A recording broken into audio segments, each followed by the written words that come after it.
বিসমিল্লাহির রহমানির রহিম। আমাদের আজকে উপস্থিত অষ্টম শ্রেণীর শিক্ষার্থীরা। আসলে ইংরেজি আমাদের কাছে একটু কঠিন মনে হয়, কিন্তু এই কঠিন এবং আমরা যেটা ইংরেজি নিয়ে একটা আতঙ্কে থাকি স্যার, এই আতঙ্ক থেকে মুক্ত করার জন্য আমাদের শিক্ষার্থীদের একটু পরামর্শ দেন, যাতে ওদের মন থেকে এই আতঙ্কটা কেটে যায় এবং ওরা যেন ইংরেজি পড়ার প্রতি আগ্রহ জাগে। ধন্যবাদ স্যারকে। তো আমরা তো অষ্টম শ্রেণী এখানে। তো অষ্টম শ্রেণীর যারা আমরা আছি আমাদের কিন্তু ইংরেজি পরীক্ষা কিন্তু 150 মার্কের হয়। ইংরেজি ফার্স্ট পেপার হচ্ছে 100 মার্কের, আর সেকেন্ড পেপার হচ্ছে 50 মার্কের। এখন এখানে আমরা এমন অনেক স্টুডেন্ট আছে যারা কিন্তু ইংরেজিতে অনেক দুর্বল বলতে আমরা এইরকম বুঝতেছি যে উচ্চারণও করতে পারি না, এরকম অনেক স্টুডেন্ট আছে কিন্তু, তাই না? যে উচ্চারণ সমস্যা হওয়ার কারণে সে কিন্তু ইংরেজি বই আর ধরেও না, পড়েও না কিন্তু। আর আরও একটা সমস্যা আছে, আমরা কিন্তু নিয়মিত ক্লাসে উপস্থিত হই না বা ক্লাসে থাকি না। এখন ইংলিশ ক্লাসগুলো যখন হয়, সবার উচিত ইংরেজি যদি ভালো করতে হয় ইংলিশের ক্লাসগুলো উপস্থিত থাকা, মানে নিয়মিত স্কুলে তো আসতেই হবে তোমাকে। ইংলিশ ক্লাস করা মানে কি, স্কুলে আসতে হবে, কিন্তু আমরা অনেকে কিন্তু স্কুলে আসতেছি না। তো এইটা না আসার একটা কারণ আছে। আমরা যখন ইংরেজিগুলো ক্লাসে আমরা পড়াই বা আমাদের স্যারেরা যখন পড়ায়, তখন কিন্তু তোমাদেরকে কিন্তু প্রত্যেকটা প্যাসেজ অর্থ সহকারে পড়াইতেছে, তাই না? অর্থ সহকারে পড়াইতেছে কিন্তু, তাহলে অর্থ সহ পড়াইতেছে, প্রত্যেকটা লাইন কিন্তু ধরাই দিতেছে, উচ্চারণ ধরাই দিতেছে। কিন্তু এটা ধরাই দিলেও ওই টাইমের মধ্যে তুমি যতটুকু খেয়াল করতে পারতেছো ততটুকু ধরে রাখতে পারতেছো। কিন্তু বাসায় যাওয়ার পরে তুমি যদি ওই বিষয়টা তুমি নিজে থেকে আবার না পড়ো, তাহলে তুমি ভালো করতে পারবে না কখনো। কিন্তু তোমরা কিন্তু আর ধরো না, তোমার পরে কিন্তু ওই পর্যন্ত রয়ে গেছে, মানে ক্লাসে যতটুকু ছিল অতটুকুই, কিন্তু বাসায় তুমি আর কিন্তু পড়তেছো না। এর কারণে তোমার ওখানে কিন্তু খারাপ হইতেছে। হ্যাঁ, এখন কথা হয়েছে তুমি যখন বাসায় পড়বা, আবার তুমি ক্লাস থেকে শুনে গেছো সবকিছু ঠিক আছে, কিন্তু বাসায় যাওয়ার পর আবার কিন্তু মনে থাকে না। এখন এই মনে না থাকার কারণে তোমার যে বইগুলো আছে, তোমার যে বিভিন্ন গাইড বইগুলো যা আছে, সেই গাইড বইগুলো কিন্তু প্রত্যেকটা উচ্চারণ কিন্তু দেওয়া আছে, ওয়ার্ড মিনিং।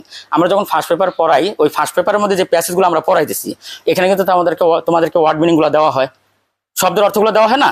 এই শব্দের অর্থগুলো তুমি যখন পড়ো, এই শব্দের অর্থের উচ্চারণ কিন্তু দেওয়া আছে, সেই উচ্চারণ তুমি ওখানে কিন্তু শিখতেছো। তা বাংলা উচ্চারণটা দেওয়া আছে, অর্থটা দেওয়া আছে, এভাবে পড়তেছো। এবং ফার্স্ট পেপার প্যাসেজটা যখন আবার পড়ো, সেখানেও কিন্তু আবার সেই উচ্চারণগুলো দেওয়া আছে প্রত্যেকটা লাইনে, তাই না? তাই এইভাবে কিন্তু আমাদের ধৈর্য সহকারে এটা পড়তে হয়, কিন্তু সেই ধৈর্য কিন্তু আমাদের নাই। কিন্তু এইভাবে যদি ধৈর্য সহকারে আমরা না পড়ি, তাহলে আমরা ইংরেজিতে কখনো ভালো করতে পারবো না। শুধু একটা দোহা, ইংরেজি আমি উচ্চারণ করতে পারি না, ইংরেজি আমার কাছে জটিল। এই জটিল তো এই কারণে হইতেছে কারণ আমি তো পড়ি না, মোটেও পড়ি না। এই কারণে আমার কাছে বেশি সমস্যা হচ্ছে। যারা মোটামুটি বাংলা পড়তে পারে তারা ইংরেজি ভালো করতে পারবে, যদি ওই ওয়ার্ড মিনিংগুলো সে বাসায় পড়ে, সে যেখানে উচ্চারণগুলো দেওয়া আছে এগুলো বারবার ট্রাই করতে হবে। তার মানে কি, ওই ওয়ার্ডগুলো পড়ার পরে তোমাকে আবার শব্দগুলো লিখতে হবে, সেই শব্দ পড়ার সময় শব্দটা বানানো করতে হবে। বানান করলে উচ্চারণ বানান সহ তোমার ক্লিয়ার হয়ে আসবে। হয়তো দেখা যায় বানান পারো না, আবার উচ্চারণ মোটামুটি পারো, আবার বানান পারতেছো না, বানানে ভুল করতেছো। এই বানানটা তোমাকে বাসায় করতে হবে, এর জন্য তোমার ধৈর্য থাকা দরকার। মানে সময় দিয়ে পড়তে হবে, সোজা কথা ইংরেজিটা সময় দিয়ে পড়তে হবে। কিন্তু এই সময়টা দিয়ে তো আমরা পড়তেছি না। যদি তোমরা এইভাবে পড়ো, বাসায় ঠিকঠাকভাবে রেগুলার পড়ো, তাহলে তোমরা ইংরেজিতে ভালো করতে পারবা, ঠিক আছে? তবে ইংরেজি যদি ম্যাগাজিন কোনো পত্রিকা মধ্যে থাকে, এগুলো যদি পড়ো, তাহলে তুমি দেখা যায় এখান থেকে তুমি শিখতে পারবা। ইংরেজি নিউজগুলো যদি দেখো, হ্যাঁ, যে টিভিতে যে খবরগুলো দেখায়, যে ইংলিশ যে নিউজগুলো থাকে এগুলো যদি দেখো, বা ইংলিশে মুভিগুলো যদি দেখো, হ্যাঁ, ড্রামাগুলো যদি দেখো, তাতে তুমি কিন্তু ইংলিশে ভালো শিখতে পারবা এখানে। আর সবচেয়ে বেশি কথা হচ্ছে, সবচেয়ে বড় কথা হচ্ছে, তুমি ক্লাসে উপস্থিত থাকবা নিয়মিত। ইংলিশের ক্লাসটা কখনোই তুমি মিস করবে না। প্রায় দেখে তোমার কিন্তু ইংলিশের ক্লাসগুলোতে উপস্থিত থাকো না। এই উপস্থিত না থাকার কারণে কিন্তু তোমাদের একটা সমস্যা হচ্ছে, তুমি আজকের পড়াটা জানতেছো না। যখন জানতেছো না, তুমি কিন্তু ওই পড়া আর পড়েও আসতেছো না। তুমি দেখা যায় পরের দিন আসো, তারপরের দিন আসলা, একটা অজুহাত দেখাইলা, কি দেখাইলা, যে স্যার আমি তো গতকালকে আসি নাই, পড়া জানি না, এই কারণে তুমি কিন্তু পড়া আর দিতে পারলা না। কিন্তু তার ওই পড়া কিন্তু আর তোমার হলোই না। কিন্তু আমাদের নিয়ম অনুযায়ী প্রত্যেকটা দিনের পড়া কিন্তু প্রত্যেকটা দিন কিন্তু হয়ে যেতেছে, আদায় হইতেছে। এখন তুমি যদি উপস্থিত না থাকো, তাহলে কি এটা হবে? হবে না। কিন্তু এটা গেল ফার্স্ট পেপার ব্যাপার। তাহলে এই ফার্স্ট পেপারটা ইংরেজি যে মেইন বইটা, ফার্স্ট পেপার বলতে আমরা ওটা বুঝাইতেছি, এইটা কিন্তু তোমার সহায়ক হচ্ছে ইংরেজি উচ্চারণ করার ক্ষেত্রে। কারণ যেখানে আমার ওয়ার্ড মিনিং সহ প্যাসেজগুলো অর্থ সহ পড়তে হয়, এই কারণে আমি এখানে শিখে নিতেছি। গেল এইটা। এরপর আসো তুমি ইংরেজি দ্বিতীয় পত্র 50 মার্কের যে পরীক্ষাটা হবে, এখানে গ্রামার আছে 30 মার্কের। কত মার্কের আছে? 30 মার্কের। এখন এই গ্রামার পড়ার জন্য আমাকে কিন্তু ইংলিশ ফার্স্ট পেপারে যেরকম করে পড়ার দরকার হয়, ইংলিশ গ্রামার কিন্তু এতটাই ওইভাবে পড়া দরকার হয় না। কিছু শর্ট টেকনিক থাকে, কিছু রুলস থাকে, সেই রুলস শর্ট টেকনিকগুলো যদি আমরা ভালোভাবে ফলো করি, বা এইভাবে তোমাদেরকে তো পড়ানো হইতেছে, তুমি যদি ভালোভাবে খেয়াল করো, তাহলে দেখা যায় তুমি ওগুলো ভালো করতে পারতেছো। তুমি, তাই না? যেমন আর্টিকেলের ব্যাপারগুলো, আর্টিকেলের কতগুলো নির্দিষ্ট কিছু নিয়ম থাকে, ওটা পারলে আমরা পারি। চেঞ্জিং সেন্টেন্স আছে, কিছু নির্দিষ্ট নিয়ম আছে, ওগুলো যদি আমরা প্র্যাকটিস করি তাহলে আমরা ভালো পারি। অ্যান্ড এর জন্য তোমাকে আরো শেখার আগ্রহী হইতে হবে। আগ্রহ হওয়ার জন্য স্যারের কাছ থেকে আরো পরামর্শ নিতে হবে।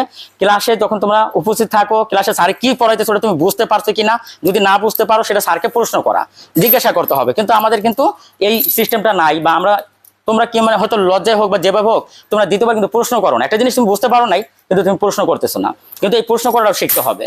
একটা জিনিস যে তোমার সমস্যা হয়ে গেছে, তুমি ওখানে জিজ্ঞাসা করবা যে স্যার আমি এটা বুঝতে পারিনি, স্যার এটা তোমাকে বুঝাই দেবে, ঠিক আছে? আর প্রতিদিনের পড়াটা প্রতিদিন তোমরা কমপ্লিট করে আসবা।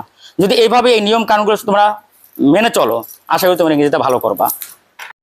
ধন্যবাদ স্যার, আপনার এই গুরুত্বপূর্ণ মতামত প্রকাশ করার জন্য। এবং আমরা সবাই স্যারের কথাগুলো অক্ষর অক্ষরে পালন করার চেষ্টা করবো, তাহলে ইনশাল্লাহ আমরা ইংরেজিতে ভালো ফলাফল অর্জন করতে সক্ষম হব। সকলকে ধন্যবাদ।